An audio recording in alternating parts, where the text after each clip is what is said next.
Hey guys, what's up? In this tutorial we're going to show you how we can enable and use the hand tool on Figma. So let us get started. Head over to your designer project on Figma. Let me go with that website project here for demonstration purposes. So guys, there are basically two different ways how you can access or enable the hand tool. The first option would be to select or to click into that arrow down icon next to the move tool here at the bottom, where you see that list of tabs or tools.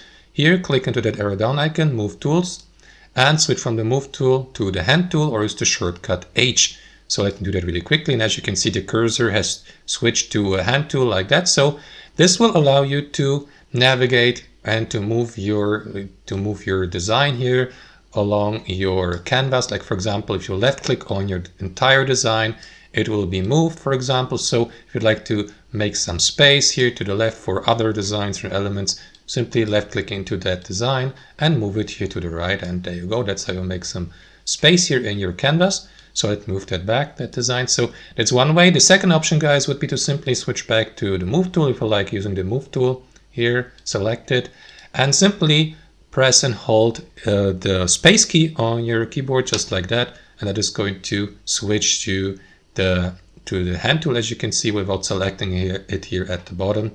So press and hold space, and after that again left click into the given design or project and move it around. And that's how it works, guys. Thanks for watching and have a wonderful day.